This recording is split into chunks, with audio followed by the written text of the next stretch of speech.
Je constatais qu'il y avait la manifestation du Saint-Esprit. Mais à l'époque, j'étais ignorant des choses spirituelles. Et puis une nuit, j'ai dit au Seigneur, après avoir regardé, après avoir écouté un de mes frères dans la foi, qui m'a dit, quand il était au Congo, il y avait un pasteur qu'il suivait dans un petit village, mais un pasteur lambda, petit pasteur, mais qui était bourré de l'onction.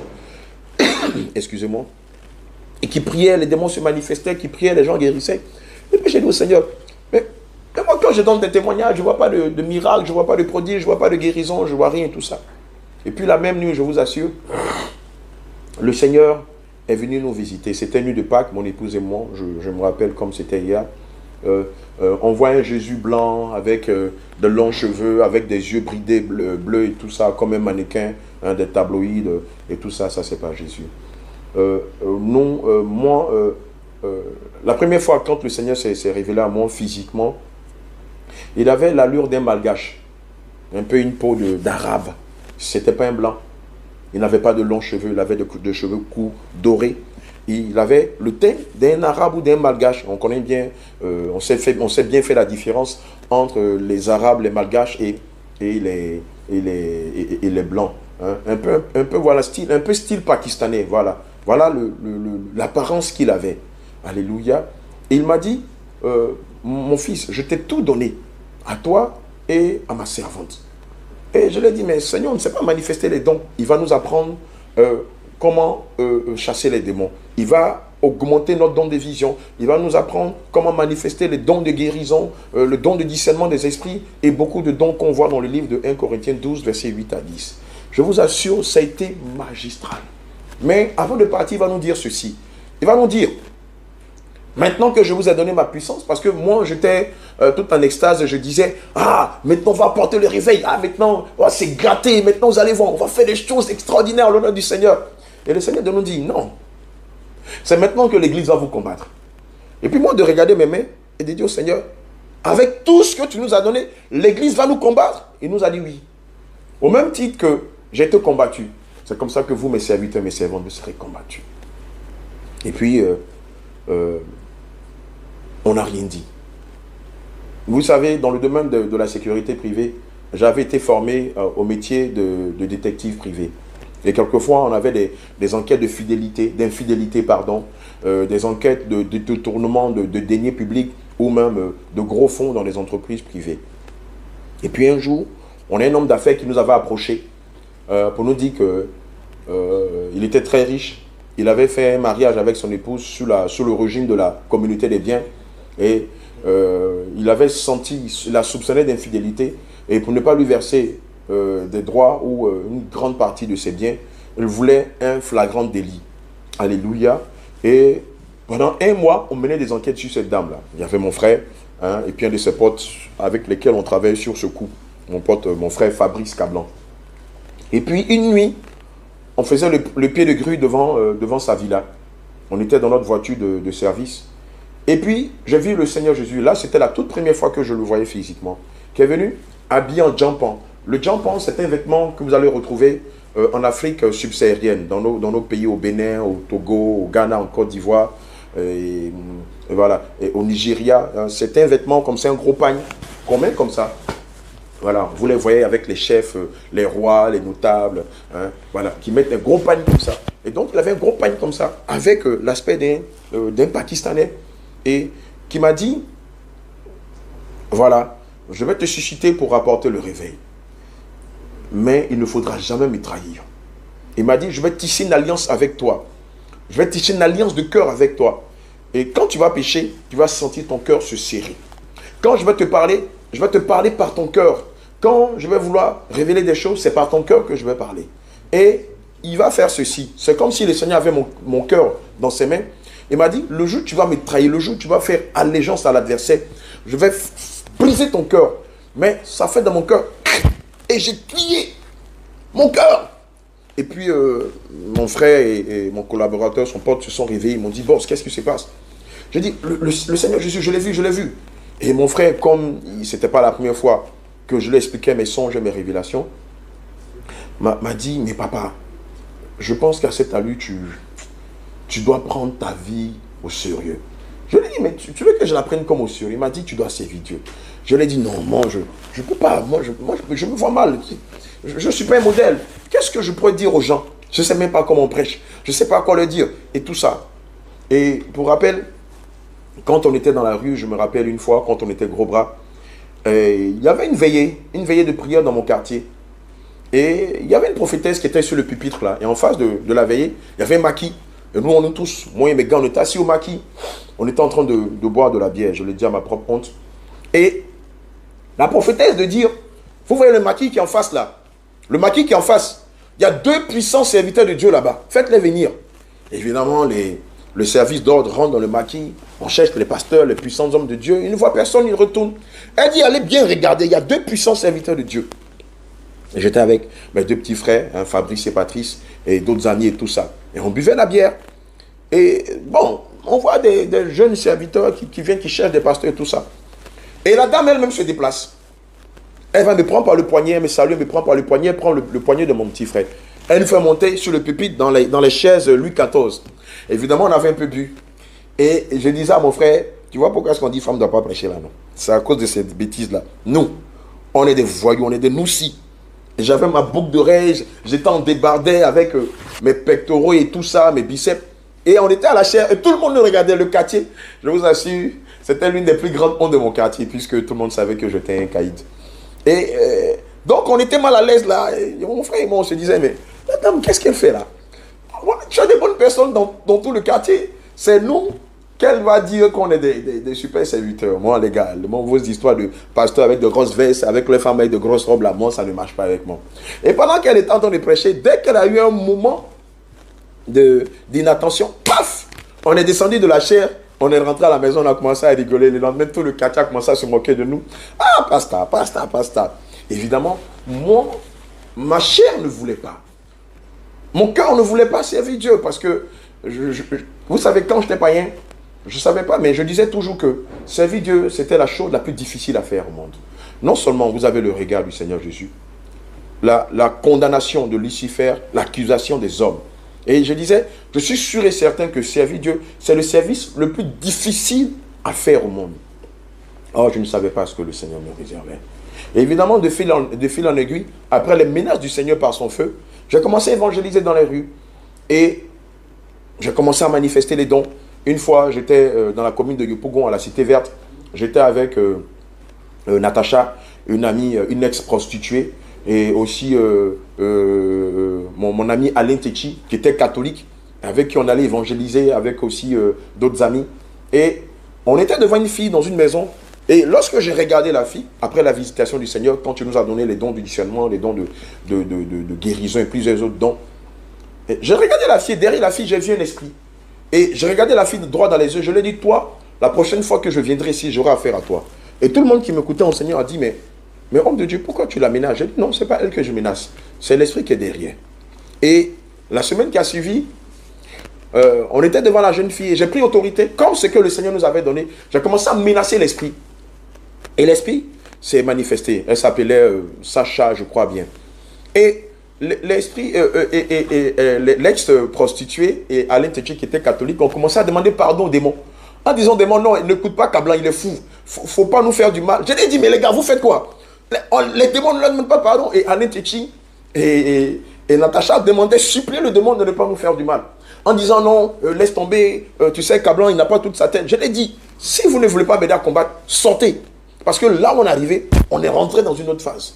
Et évidemment, les parents étaient là et ne comprenaient pas. Les démons commençaient à parler, à dire que lui, cet esprit de sirène-là, voulait détruire son BTS, voulait l'empêcher d'avoir le BTS, avait un décret dans sa vie, elle devait avoir 3 enfants de 3 pères différents, et par la suite, l'a frappé du VIH. Et donc, j'ai révoqué tout, vraiment, avec la puissance du Saint-Esprit, j'ai tout révoqué. Toute la famille était là. Et quand l'esprit est parti, elle est tombée, après elle est revenue à elle. Mais toute la famille a commencé à rendre gloire au Seigneur. Moi, je me suis regardé en disant, mais hey Joe, c'est quoi, tu fais quoi là? Ça, c'est pas toi, Joe. Et puis, Alain a dit, toi, la prochaine fois qu'on sort, si tu menaces un esprit, on marche plus à toi. J'ai dit, les gars, vous ne savez pas la dimension dans laquelle le Seigneur m'a envoyé. Et puis, la famille m'a réinvité. Il y a eu encore d'autres séances de guérison, de délivrance, mais vraiment des prodiges. Partout où j'allais, il y avait des puissances, la puissance de Dieu qui m'accompagnait pendant que je prêchais. Évidemment, nous, quand le Seigneur s'est révélé à nous, très tôt, il nous a fait comprendre que il ne supportait pas les parures de Jézabel, les ornements, les vêtements mondains et tout ça. Et moi, comme j'ai eu, par le passé, j'avais vraiment fait le monde, toute la somme d'expériences que j'avais eues dans le monde m'ont permis de comprendre que on ne pouvait pas associer Dieu à d'autres entités. Alléluia, tels que les vêtements mondains, tels que les esprits de Jézabel et tout ça. Et comme j'ai grandi dans une famille où mes grands-parents étaient des féticheurs, déjà par leur pratique, j'avais compris que Dieu ne se mélangeait pas. Amen. C'est comme si on mélangeait le vaudou avec l'esprit de Logbon. Vous conviendrez avec moi que ça ne va pas ensemble. C'est comme si on mélangeait l'esprit de Poro avec l'esprit de Tanoé. Amen. Vous conviendrez avec moi que ça ne va pas ensemble. Évidemment, on ne peut pas mélanger l'esprit de Dieu avec d'autres entités. Et quand c'est comme ça, c'est plus Dieu qu'on adore. Et dans la foulée, en allant évangéliser pêle-mêle dans les villes, dans les quartiers et tout ça, j'étais tombé sur une famille dont la maman s'appelait Jérémie et dont le Seigneur l'avait emmené en enfer. Et en enfer, elle avait découvert le monde de Mami Wata, comment Mami Wata fabriquait aussi des parfums, des bijoux, des vêtements mondains, des chaussures à la dernière mode, des ceintures de grandes marques et tout ça. Et donc, la rencontre avec Jérémie a conforté ma connaissance. Je veux vous partager quelque chose que j'ai vécu le jour de notre mariage, mon épouse, maman Sarah et moi. Lors de la lune des noces, on était ici à Bassam, à l'hôtel Terezo, je veux dire au corps du Christ. Lorsque vous vous mariez et que vous voulez consommer le mariage, il est préférable de ne pas aller dans des hôtels. Retournez à la maison chez vous, mais n'allez pas dans les hôtels. Parce que les hôtels, comme les boîtes de nuit, sont la gueule de l'homme à la culotte noire. Alléluia. Et c'était en 2000, on avait fait le mariage en 2011, le mariage civil en 2013. Et évidemment, on avait acheté des bagues. On avait acheté des bagues de mariage en or et tout ça. Et puis, les bagues avaient été consacrées par un pasteur du nom de pasteur Séry. Voilà.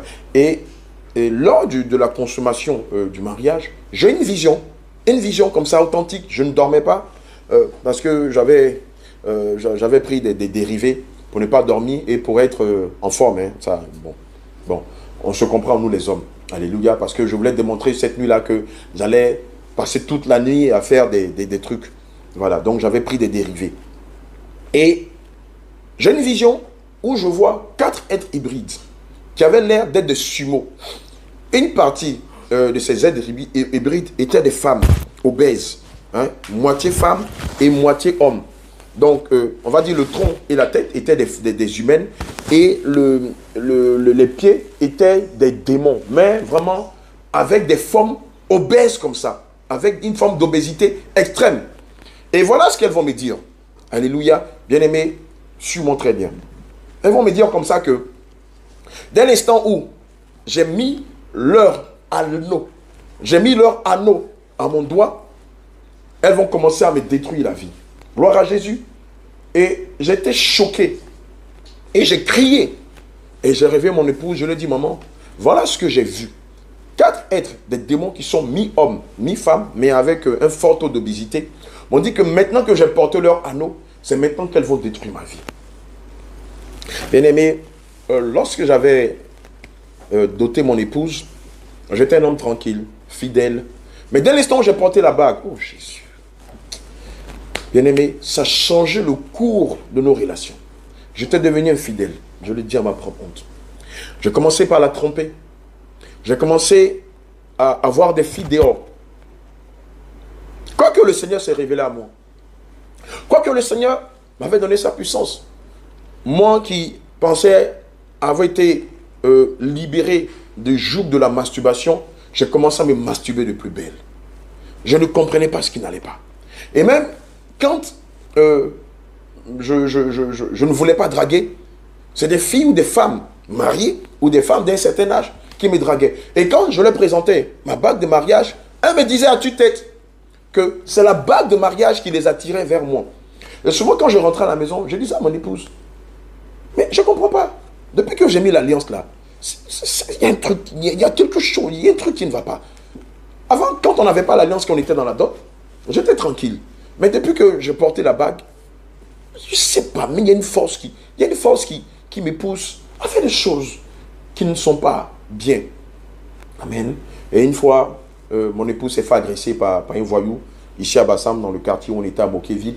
Et un mois après, mes éléments avaient mis la main sur le voyou. Et quand je l'ai rencontré, je lui ai donné une gifle avec la main gauche. Et évidemment, c'était à ce doigt-là que la bague était. Et en lui donnant la gifle, la bague est sortie de mon doigt. Derrière le voleur, il y avait un amas de sable comme ça. Pardon, derrière l'agresseur, il y avait un amas de sable. Et la bague a quitté mon doigt et rentré dans l'amas de sable. Je vous assure, malgré tous les avertissements que le Seigneur m'avait donnés, mes éléments et moi, on a cherché. On a enlevé tout l'amas de sable pour chercher la bague. La bague avait disparu. C'était un ouf de soulagement pour moi. Mais mon épouse me disait, mais tu sais, papa, déjà que les femmes te courent après, si tu ne reportes pas là-bas, si tu n'achètes pas une nouvelle bague, elles vont encore te changer. Et puis, j'ai acheté une autre bague, mais cette fois-ci en pacotille, parce que ça me fatiguait. Et puis, la bague, quelquefois, je la mettais sur la table à manger, quelquefois, je la portais. Mais je n'étais plus, j'avais plus le désir de vouloir la porter tout le temps. Et c'est comme ça que, malheureusement, un pasteur qu'on hébergeait est venu voler la bague, parce que pour lui, il pensait qu'on était fous de ne pas porter nos bagues. Amen. Et dans la foulée, en 2018, non plutôt pardon, en 2014-2015, j'avais commencé à enseigner sur les réseaux sociaux les révélations, l'enseignement sur la sanctification. J'avais commencé à enseigner sur les réseaux sociaux et évidemment ça créait un clash. Et c'est en 2014 que le Seigneur va me demander, évidemment sous un ordre pressant, d'exposer tous les pasteurs francs-maçons de Côte d'Ivoire. Je vous assure, j'hésitais à le faire. J'hésitais à le faire jusqu'à ce que le Seigneur passe par personne interposée pour me demander de rendre le témoignage. Et le Seigneur m'a indiqué quoi faire. Il m'a envoyé sur la page, à l'époque on était en 2014, il m'a envoyé sur la page 2014-2015, sur la page de tous les pasteurs francs-maçons de Côte d'Ivoire. Et il m'a dit d'aller dans leurs photos, dans leur album photo. Oh, je vous assure, quand je suis allé dans la page de ces différents pasteurs-là, j'ai été choqué. L'un des moyens par lesquels il fallait les reconnaître, et c'est toujours de mise, c'est la toge. Tous ces pasteurs qui portent de longues toges comme ça, comme des étudiants qui viennent de finir leur cycle supérieur. Ils portent de longues toges, voilà, de couleur rouge noire, de couleur verte, de couleur violet, avec de grandes chaînes, de grandes chaînes avec un crucifix. Souvent même, pour ne pas qu'on voit le crucifix, ils vont le cacher dans leur poche. Et à leurs doigts, selon, on va dire, le grade, selon l'onction mystique qu'ils ont, voilà, selon le dépôt mystique qu'ils ont, ils portent comme ça de grosses chevalières avec un rubis. Évidemment, c'est dans cette grosse chevalière-là qu'ils ont leur pouvoir. Amen. C'est un de mes potes, du nom de commissaire, Karamoko, son surnom, quand on était à la psychologie, c'était commissaire, qui était aussi garde du corps d'un pasteur franc-maçon qui m'a approché et qui a corroboré tout ce que le Saint-Esprit m'avait révélé. Et il m'a pris par la main, nous sommes allés dans la commune de Cocody-Angré, au Garbacho, Garbacho qui est au petit marché d'Angré. Voilà. Et le Garbacho, c'est un restaurant qui est très connu des Abidjanais, où la plupart des pasteurs francs-maçons allaient se retrouver en fin de culte les dimanches. Et c'est là qu'ils étaient avec leurs copines, avec leurs maîtresses, pour ceux qui étaient des homosexuels, avec leurs copains, avec les personnes avec lesquelles ils pratiquaient l'homosexualité. Nous sommes allés dans ce restaurant. Il m'a dit, tu vois ce restaurant, c'est là où tous ces pasteurs que tu as cités sur ta page viennent pour déjeuner, viennent pour se moquer des enfants de Dieu, viennent avec la dîme et les offrandes que les enfants de Dieu leur donnent en espérant avoir le salut par leur entremise. C'est en ce lieu-là qu'ils viennent pour fricoter avec les chantres, avec des femmes mariées, avec leurs amants, avec leurs copains, et ils se moquent des enfants de Dieu. Nous sommes allés en ce lieu-là et j'ai découvert ce lieu. Il y avait un autre restaurant qui devait me montrer, mais compte tenu du fait que j'avais pas assez de temps à cause de mes différentes activités, on n'a pas pu voir ce second restaurant qui était aussi aux deux plateaux dans la zone de Sokosé. Alléluia. Je veux revenir sur un point que je n'ai pas cité.